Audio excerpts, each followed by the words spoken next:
হেমার জন্য ধর্ম পরিবর্তন করেছিলেন ধর্মেন্দ্র। ধর্মেন্দ্র দ্বিতীয় বিয়ে নিয়ে কোনো আপত্তি ছিল না কেন তার প্রথম স্ত্রী প্রকাশ করের। বিস্তারিত থাকছে এই প্রতিবেদনে। বন্ধুরা, চ্যানেলে নতুন হলে চ্যানেলটি সাবস্ক্রাইব করে রাখতে পারেন ও ভিডিওটি শেয়ার করতে পারেন।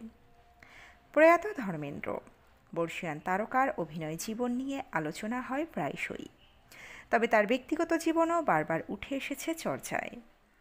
1954 সালে মাত্র 19 বছর বয়সে বিয়ে করেছিলেন ধর্মেন্দ্র প্রথম স্ত্রী প্রকাশ কর। তখনও অভিনয় সফর শুরু হয়নি অভিনেতার। প্রথম স্ত্রীর সঙ্গে মোট 4 সন্তান ধর্মেন্দ্রর।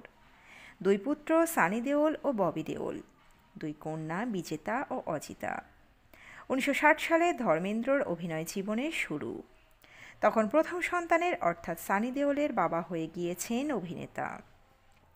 1970 সাল থেকে হেমা মালিনীর সঙ্গে ঘনিষ্ঠতা শুরু হয়েছিল ধর্মেন্দ্রর।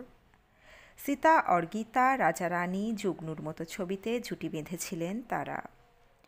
পর্দার রসায়ন বাস্তবেও প্রতিফলিত হতে শুরু হয়।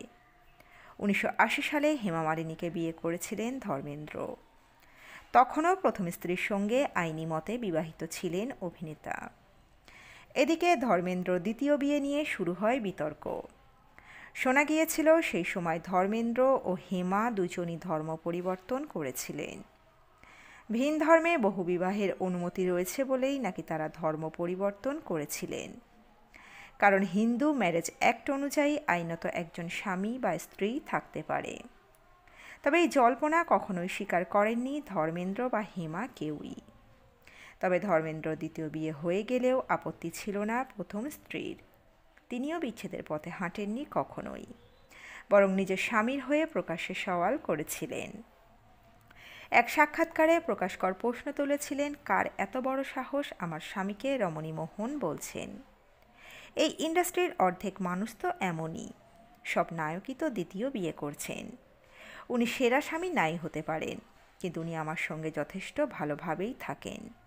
তবে বাবা হিসাবে উনি সেরা, ওর সন্তানেরা ওকে খুব ভালোবাসে। হেমা মালিনীর সঙ্গে সম্পর্ক ও বিয়ে নিয়েও প্রকাশ কর বলেছিলেন, হেমা এতই সুন্দর যে যে কোনো মানুষ ওর প্রেমে পড়ে যাবে। এমনকি হেমাকে কটাক্ষ করা হলে তার প্রতিবাদও করেছিলেন প্রকাশ। তবে দাবি করেছিলেন তিনি হেমার জায়গায় থাকলে কখনোই এমনটা করতেন না। বন্ধুরা, আপনাদের মতামত রাখবেন কমেন্ট বক্সে। এই আপডেটে ছিল এতটুকুই। দ্রুত ফিরে আসবো এরকমই নতুন কোনো আপডেট নিয়ে। অজানা গল্প চ্যানেলের সঙ্গে থাকার জন্য সকল দর্শক বন্ধুকে অসংখ্য ধন্যবাদ। দেখতে থাকুন, চোখ রাখুন আমাদের অজানা গল্প চ্যানেলে।